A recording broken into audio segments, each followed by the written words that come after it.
Okay, I'm going to go over this handout that I provided to you called Calculating Correlations Using the DSC Method. And where this DSC method came from was years ago, I used to teach in something known as the Decision Sciences Department at Miami University in Ohio. And this was part of the business school, so they did all sorts of things with statistics. And I was kind of tasked with trying to help a lot of business students be able to kind of understand correlation and regression and be able to calculate it easily. And so I invented this thing called the DSC method, which wasn't anything ingenious, but since all the classes there were abbreviated DSC for decision sciences, I thought it was kind of a cute way of helping people remember the steps to take to actually calculate correlation by hand. Okay, so that's what you see in front of you is kind of how to do this by hand. So I'm going to go through this real quick, and hopefully that'll answer any questions that you may have and allow you to do your assignment 8 without any trouble. So what we have here is an X and Y data set. Okay, so in correlation, you usually have one value represent the predictor. Usually it's what we refer to as X. Think of this as like, even though the numbers don't agree, but think of it as you taking an SAT test or something. And what that SAT test is used for is try to predict your grade point average in college. So let Y, right, represent kind of a grade point average in college. Once again, the numbers don't exactly work for that, but we're trying to predict grade point average in college from your scores on, say, an SAT exam. And that's kind of what you should think of these problems as. It's always, when we have correlation, we're trying to predict something from another. Of course, the thing you use to predict with is your predictor, and the thing you're predicting is either called the criterion or outcome variable. Okay, so here we go. So, what is a correlation? Correlation kind of is a measure of how two variables vary together. Okay, so there, and in some ways you might think of it as a proportion because it ranges from 0 to 1, but it's not really quite a proportion either. And we'll talk about what you'd have to do to make it a proportion in just a second. Okay, but to actually calculate it, we want to know something about the variability in X, we want to know something about the variability in Y, and we want to know something about how these things vary together, something known as covariance. So to get started, what we need to do is calculate kind of a measure of variability of X and a measure of variability of Y and a measure of variability of those things at the same time. So this is how we do it. You get started by actually calculating a mean for the X values and for the Y values. When we do that, right, we simply add them up, get 15. We divide by the number of scores there are, which is 5. When you do that, 15 divided by by 5 gives you 3. Then you do it for Y, right? You add these numbers up, 2 plus 1 plus 3 plus 5 plus 4 gives you 15. Divide by 5 again, you get 3 there. So both our mean for X and a mean for Y in this case happen to be 3. Okay.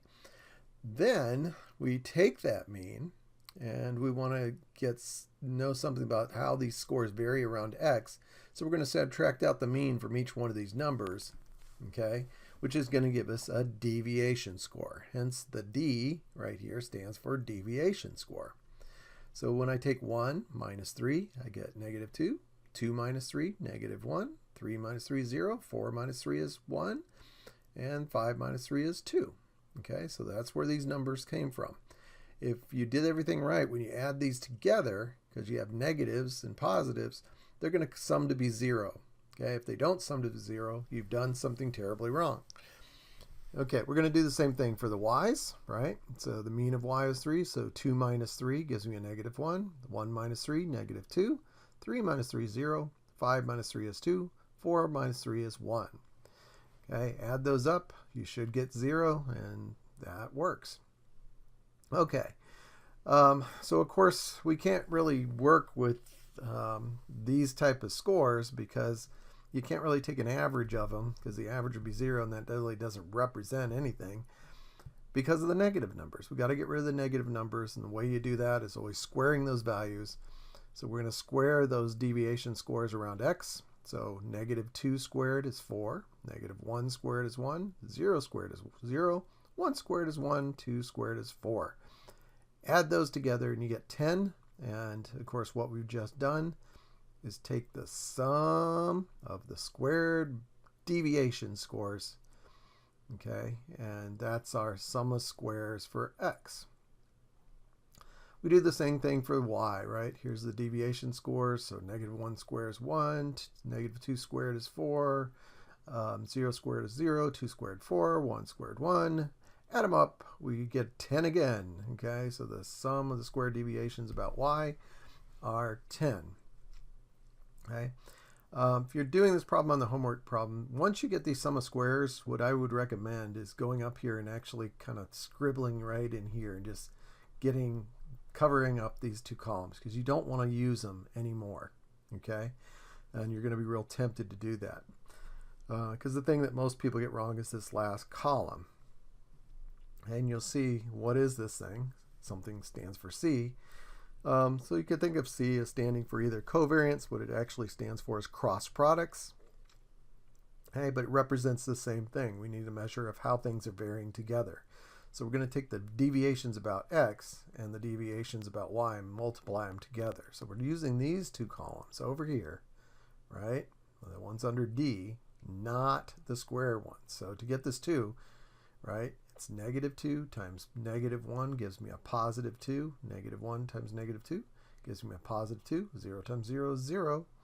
1 times 2 is 2. And 2 times 1 is 2. Okay, so we got our numbers, and you add them up just like before. So you have this thing called SP, which stands for sum of the cross products. I can think of better abbreviations, but that's what we're stuck with. Okay, which is 8 in this case, if you've added correctly. And once you have all that, you have everything you need to do the correlation. You just need a formula though. Okay, so here's what a correlation represents, right? We're going to take the sum of the cross products, which is 8, and bring that down. And we're going to take the sum of squares for x, sum of squares for y. We're going to multiply them together and then take the square root of those things. Okay, now keep in mind we're working with these squared values, right? And in some ways the sum of the cross products kind of a square because you're taking two deviation scores and multiplying them by each other. So what you end up getting is kind of a squared proportion of variance accounted for, right, by 1 there, but we don't like talking in terms of squares, right? But that's what a correlation is. It's really working in squared units. So you have 8 divided by the square root of 10 times 10 in this case, or you get 0.8, right? So a positive 0.8 is the correlation coefficient. Then, oh, by the way, so if you wanted to, you can actually square this value. You would think you'd almost take the square root of, but no, you square this value.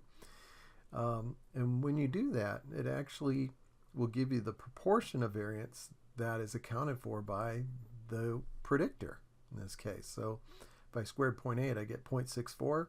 So what we can say is 64% of the variance in y is accounted for by x. Okay, and that's a much more useful thing. This is something known as the coefficient of determination, which is a horrible, horrible term. Okay, but remember the coefficient of determination. It's kind of an important deal. All right, so then we move on to regression. And when we talk about a regression, right, all regression is we're going to try to do some kind of prediction using our x scores to try to predict our y scores, right? The way we do that is we kind of try to pass a straight line through the center of all the points that are made by these xy combinations.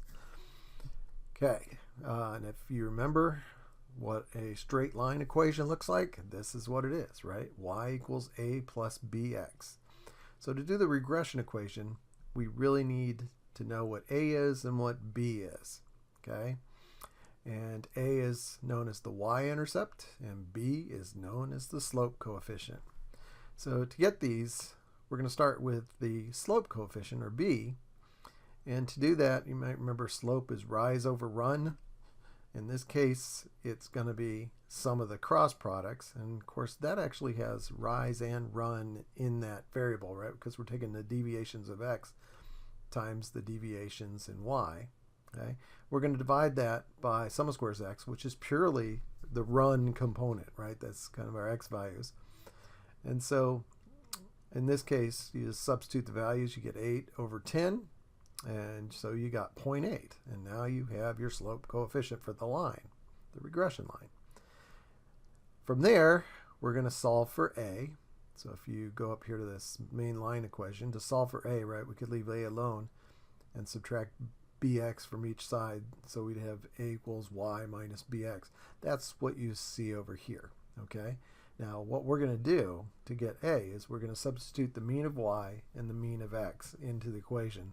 And that'll give us the point at which that line crosses the y-intercept, or the y-axis. So when I do that, the mean of y, if you remember, is 3, and the mean of x was 3.